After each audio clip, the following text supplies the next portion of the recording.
uyu munsi turasoma muri Yesaya ibice 9 hariya muri ya Bibiliya n'umurongo wa 2 ariko Bibiliya isanzwe n'umurongo wa 1.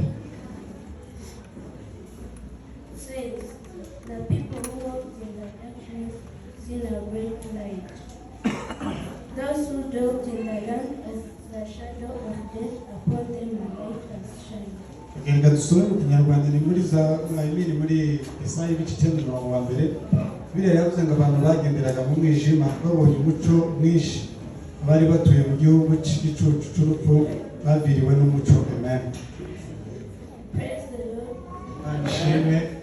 We thank the Lord for being in us his only begotten Son to give us light in the darkness when Shima Imana yemeye kuduhereza umwana wayo Yesu Kristo kugira ngo dukure mu mwijima tuje mu mucyo.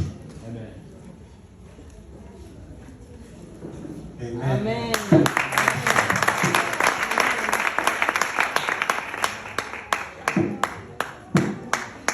Tukomere Imana amashyi.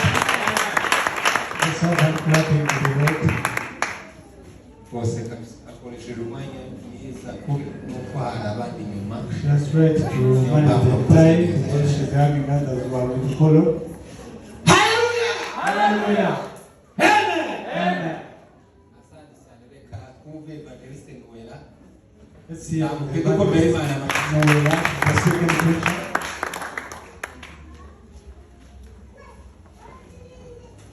Hallelujah. Hallelujah. We're going to read in the book of Isaiah chapter 9 verse 6. Niyo gusoma mu cy'umuhanuzi Yesaya ibice 9 n'umurongo waho n'uwa 5 muri Bibiliya y'Ihaya n'uwa 6. It says, Bavuga ngo for unto us a child is born, unto us a son is given, and the government will be upon his shoulder, and his name will be called Wonderful, Counselor, Mighty God, Everlasting Father, Prince of Peace. havuze ngo nuko umwana yatuvukiye duhawe umwana w'umuhungu umutware buzaba ku bitugu bye, azitwa igitangaza, umujyanama, Imana ikomeye, data wa twese uhoraho, umwami w'amahoro. Amen. As for God, we thank the Almighty God for the gift of life. Rero byose turashima Imana bw'impano y'ubuzima duhaye.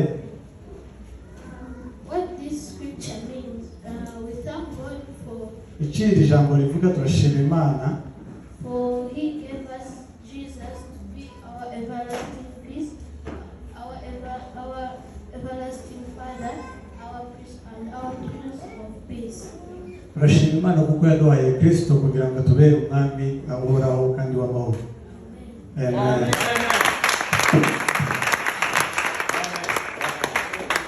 Asante sana. Thank you so much. Siko kodi la binjira. Yes. Kodi la binjira. We are the what? Tusambe Imana. Let's raise our hands. Hallelujah. Hallelujah. Yego reka kumve undi muvuga butumwa wera. Let's see after the next preacher on the way. Tukomere Imana amashyi. Thank you for the word that you welcome back to stay.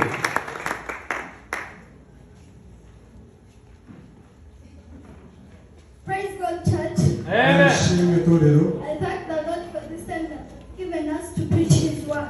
Turashima Imana kuko Imana iduhaye wo kubwiriza ijambo ryayo. Let's read in the good gospel written by Luke, chapter 2, verse 7. Reka dusome mu butumwa bwiza nk'uko bwanditswe na Luka ibice 2 umurongo wawo wa 6 muri Bibiliya. It says, and she brought forth her firstborn son, and wrapped him in swaddling clothes, and laid him in a manger, because there was no room for them in the inn. Abyara umwana w'umuhungu w'imfura, aramworosa imyenda y'impinja, amuryamisha mu muvure w'inka kuko bari babuze umwanya mu icumbi. Amen. Umurongo wa 7.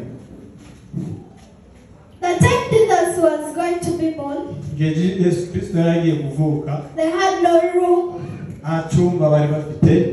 He was born in a crowd, Yavukiye mu kiraro cy'inka, and we thank God for him. kandi turashima Imana ku bwa Yesu. Even though God, Jesus had no room, Nubwo Yesu Kristo atari afite icyumba, to tell you today that may you provide for him room in your heart. ariko ushobora kurema icyumba mu mutima wawe Pray God in you. kugira ngo avukire muri wowe. Let there be room enough. Reka habe icyumba gihagije muri wowe, Wrap him in swaddling clothes. hanyuma bamwambitse imyenda y'impinja. Amen. Amen.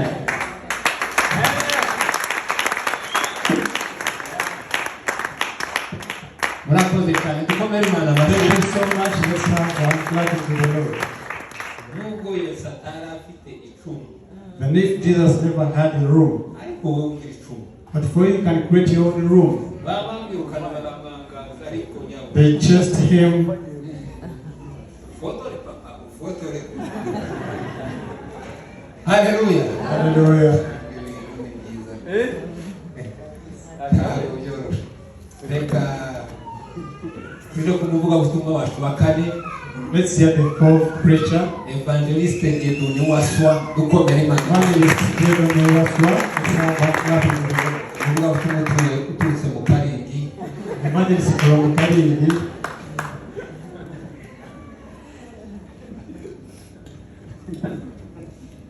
Praise God, church.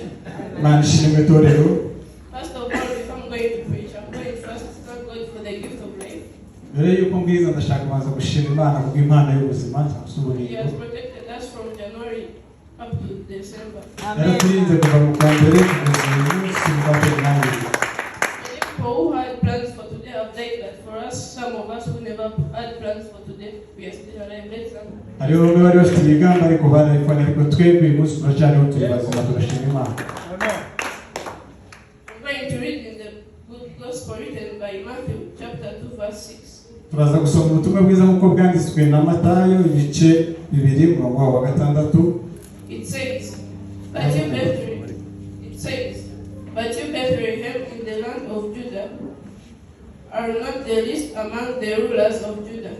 For you out of you shall come a ruler who will be my shepherd, people of Israel. Nawe Betelehemu wo mu gihugu cya Yuda, ni ukuri nturi mutoya mu midugudu ikomeye ya Yuda, kuko muri wowe ari wowe azaturuka umutware uzaragira ubwoko bwaje bw'Abisirayeli. Amen.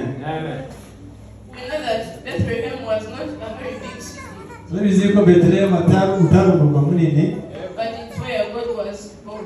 ariko niyo Imana yacu yavukiye. Create a room in your heart Nawe ureme icyumba mu mutima wawe, and put Jesus inside of that room. hanyuma ushyire Yesu Kristo muri icyo cyumba. Let him have control over you. Reka Yesu Kristo abe ari we ukuyobora. That's what I heard. Icyo ni cyo nari nzi kumenya.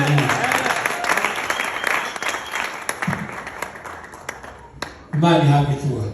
God be glorified. Barakoze rwose abavugabutumwa.